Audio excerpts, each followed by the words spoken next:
Good afternoon. I'm Ethan Spessert, a first-year aerospace engineering student, and I'm going to present to you on what craft will most likely realistically take humans to Mars in the future. We have all seen many different interpretations of what these crafts will look like through The Martian and other novels, but none of them are even close to realistic.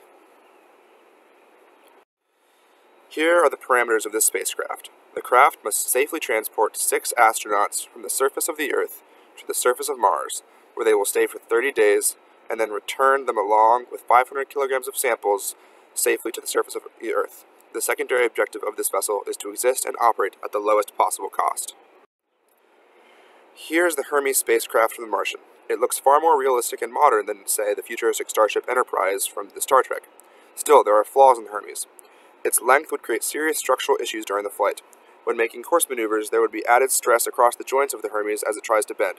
Additionally, I highly doubt a ship this size could use the air capture method that is necessary to have a low-cost mission to Mars.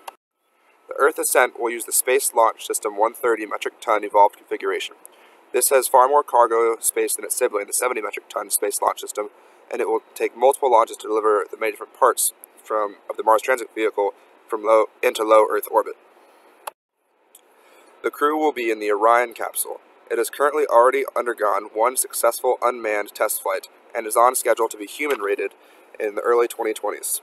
The Orion will come into play later in the mission for the crew to descend to the surface of Mars.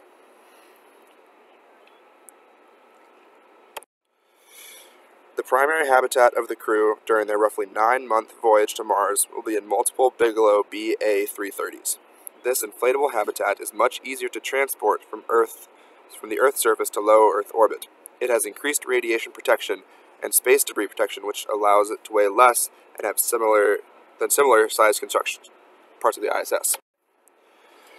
This image displays the possible configuration of the BA-330s in order to create a large enough space for the entire crew to live and do their work. It is important for mental reasons to separate living quarters and working areas for a mission of this length. Humans need roughly 5 meters cubed of personal space during this mission. The source of electricity on this trip will be solar panels. They are especially effective in interplanetary space because there is no atmosphere to block the sun's energy from its full potential. Additionally, after escaping low Earth orbit, the panels can face direct sunlight 100% of the time.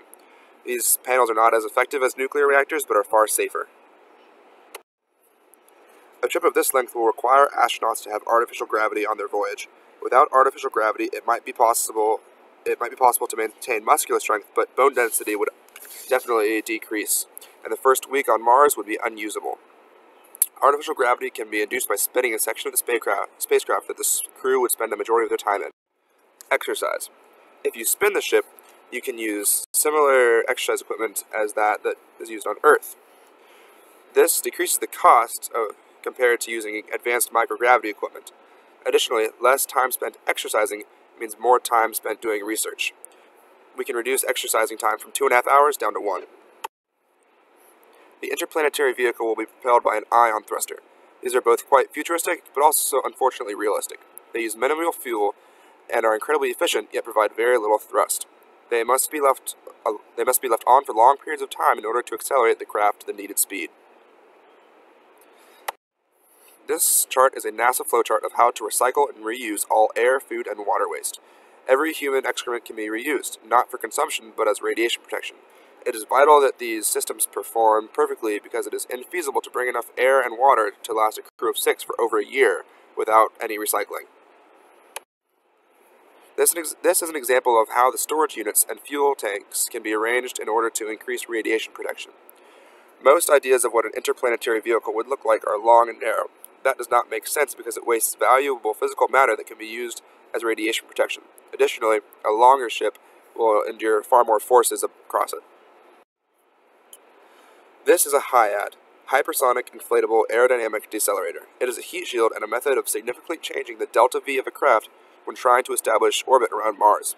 If the ion thrusters are left on for the entire voyage of the craft, it will have a far too high velocity to fall into low Mars orbit. The HIAD is far better selection than the traditional heat shields because it is lighter and easier to transport than classic heat shields.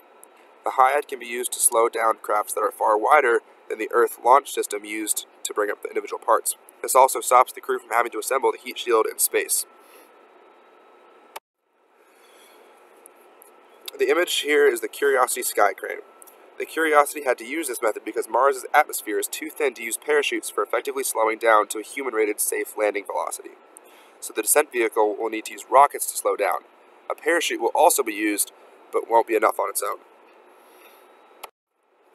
The capsule shown here is the Orion capsule. This was what the crew rode in when they ascended to low Earth orbit. This will be docked outside of the spacecraft during the transition to Mars. The crew will then descend to the surface of Mars in this craft. It offers the thermal protection and a stable enough frame to withstand the forces of descent and the impact of landing. This shows the progression of the events of the mission. From the first supply mission to Mars through the return of the crew back to Earth. The cargo missions will launch in 2037 during an ideal Hohmann transfer. Roughly 2 years later, during another good alignment of Earth and Mars for Hohmann transfer, the crew will launch.